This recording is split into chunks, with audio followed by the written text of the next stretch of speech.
जय हिंद प्यारे बच्चों, वंदे मातरम। आज आपके सामने लेकर चलते हैं आपका इंटर के आपके क्लास 12 का बिलियन प्रश्न, बिलियन अध्याय को लेकर, जिसके हम क्या करते हैं, महत्वपूर्ण प्रश्न को लेकर चलते हैं। तो जो कि क्या है, आपका आने वाले पेपर में क्या होगा, मैक्सिमम 4 या 5 नंबर का प्रश्न उठा ही देगा। तो पहला प्रश्न है आपका बच्चों, 53 ग्राम सोडियम कार्बोनेट को 53 ग्राम सोडियम कार्बोनेट को 500 मिलीलीटर जल में घोला गया। ठीक है, तो कह रहा है प्राप्त विलयन की नॉर्मलता ज्ञात कीजिए। तो विलयन की नॉर्मलता कितनी होगी वह बताना है बच्चों आपको। तो हम जानते हैं यहाँ पे आपका सोडियम का दिया है, परमाणु भार दिया है, कार्बन दिया है, ऑक्सीजन का दिया है। तो हम चलते हैं प्रश्न की तरफ। प्रश्न को क्या करते हैं बच्चों, हल करते हैं। तो 53 ग्राम आपका है। ठीक है, 53 ग्राम आपका क्या है, सोडियम कार्बोनेट है। तो हम क्या करेंगे, लिख देंगे सोडियम कार्बोनेट क्या है, जल में घोला जा रहा है, इसलिए किसका कार्य करेगा, विलेय का। तो लिखेंगे क्या, विलेय का भार, विलेय का भार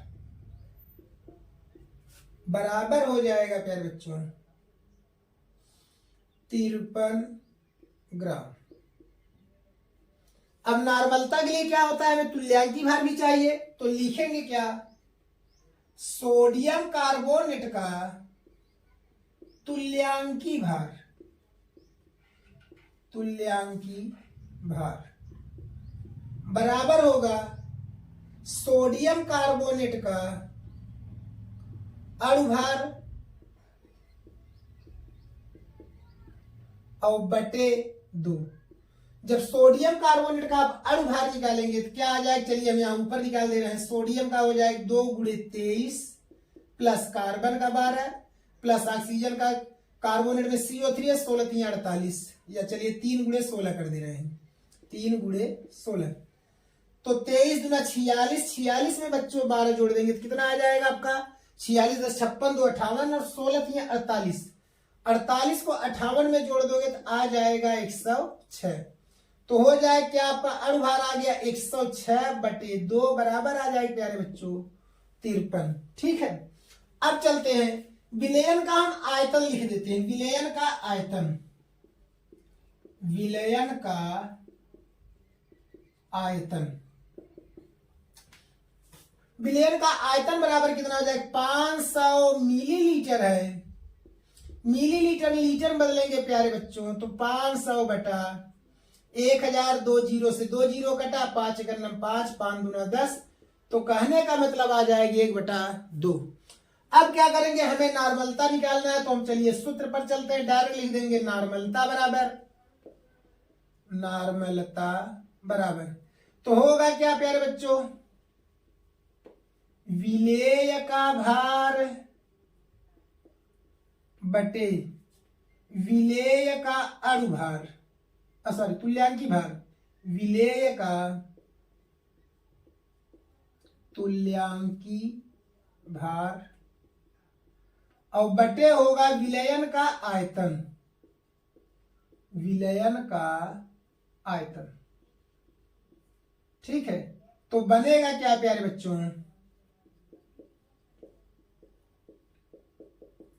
अब मान रख दीजिए जो जो मान दिया है। तो विलेय का भार दिया है 53 बटे तुल्यांकी भार भी आ गया 53 और आयतन है 1/2। 53 × 9 53, 53 × 9 53, 2 का गुणा ऊपर तो 2 हो जाएगा तुल्यांक प्रति लीटर। यही आपका हो जाएगा प्यारे बच्चों सवाल। ठीक है, अब चलते हैं प्रश्न नंबर दूसरे की तरफ। दूसरा क्या कह रहा है कि 20.6 ग्राम सोडियम ब्रोमाइड को 20.6 ग्राम सोडियम ब्रोमाइड को 500 मिलीलीटर जल में घोला गया। तो 500 मिलीलीटर क्या किया गया, जल में घोला गया। प्राप्त विलयन की मोलरता ज्ञात कीजिए। क्या ज्ञात करना है इस बार बच्चों, हमें मोलरता ज्ञात करना है। तो मोलरता के लिए भी चलेंगे हम, पहले क्या करेंगे, घोला किसको गया, सोडियम ब्रोमाइड का, जो घोला जाता है उसको कहते हैं विलेय। तो लिख देंगे बच्चों हम क्या, कि विलेय का भार, विलेय का भार बराबर कितना हो जाएगा, 20.6 ग्राम। विलेय का भार हो गया 20.6 ग्राम। इसके बाद लिखेंगे क्या, सोडियम ब्रोमाइड का अणुभार, सोडियम ब्रोमाइड का अणुभार बराबर क्या हो जाएगा प्यारे बच्चों, सोडियम का है 23, ब्रोमीन का है 80, तो मिलकर हो जाएगा 3 और 8 2 10, 100 कितना आ गया बच्चों, 3 आ गया। ठीक है, अब इसके बाद क्या है, आयतन भी दिया है, तो लिखेंगे क्या, विलयन का आयतन, विलयन का आयतन, आयतन दिया ही है बच्चों, कितना दिया है आपका 500 मिलीलीटर, बराबर बनेगा 500 बटा 1000, 2 जीरो से 2 जीरो, 5 गन्नम 5, 5 दूना 10, तो कट कर 1 बटा 2 लीटर। अब सूत्र लगा दीजिए, विलयन की मोलरता, विलयन की मोलरता बराबर होता है सूत्र, विलेय का भार, विलेय का भार बटे विलेय का अणुभार, विलेय का अणुभार और बटे विलयन का आयतन लीटर में, विलयन का आयतन लीटर में। तो क्या करना है, कुछ नहीं, अब इसी सूत्र में आप रख दीजिए, कुछ नहीं करना है आपको, तो सूत्र में रखोगे, विलेय का भार प्यारे बच्चों दिया है 20.6 और अणुभार दिया है 106 और बटे 1 बटा 2। जिधर आपका दशमलव होता है उसके विपरीत में उतना जीरो बढ़ेगा, तो इसी को हम लिख सकते हैं, दशमलव यहां से हटाएंगे तो यहां आपका जीरो आ जाएगा, तो लिख देंगे 206 बटे हो जाएगा प्यारे बच्चों 106 और जीरो, 2 का गुणा ऊपर कर दीजिए तो यहां आ जाए गुणे 2।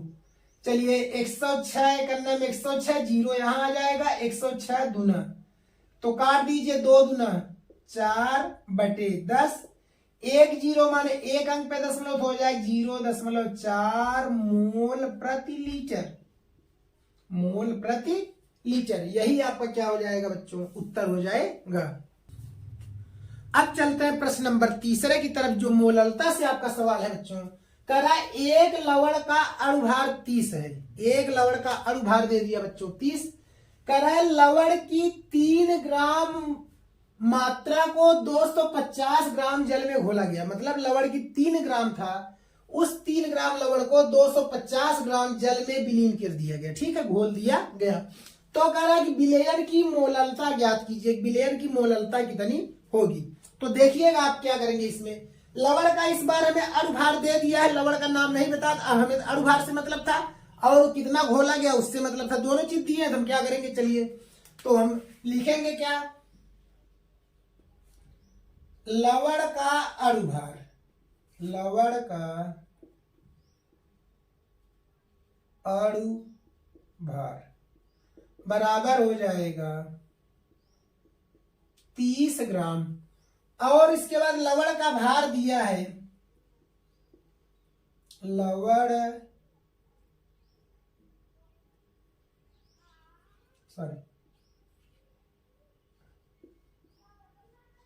लवण का भार बराबर दिया है प्यारे बच्चों 3 ग्राम। अब जब यह दिया तो हम मोलों की संख्या निकाल लेते हैं, तो लिखेंगे क्या, मोलों की संख्या, मोलों की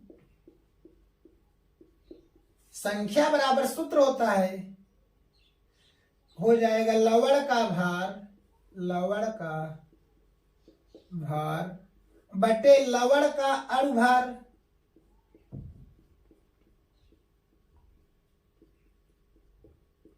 ठीक है। तो लवण का भार कितना था, 3 बटे 30, प्यारे बच्चों आ जाए 3 अगर 3 3 दाह में 30, तो हो जाएगी 1 बटे 10, ऐसे ही रहने देते हैं अभी। अब हमें क्या निकालना है यहाँ पे, मोललता, तो लिखेंगे विलयन की मोललता, विलयन की मोललता, मोललता बराबर हो जाएगा मोलों की संख्या मोलों की संख्या बटे क्या होगा, विलायक का भार ग्राम में, विलायक का भार ग्राम में और गुणे 1000। ठीक है, अब देखिए यहां पर ग्राम में दिया 250, तो यही लिख दीजिए विलायक का भार, विलायक का भार बराबर दिया है 250 ग्राम और 1000 गुणा करेंगे, अब इसमें मान रख देते हैं, आपका आंसर आ गया। तो होगा क्या, मोलों की संख्या आ गया प्यारे बच्चों 1/10, विलायक का भार कितना आ गया 250 ग्राम और गुणे हो जाएगा प्यारे बच्चों 1 0 से 1 0, 25 1 25, 25 चौका 140 आ गया आपका।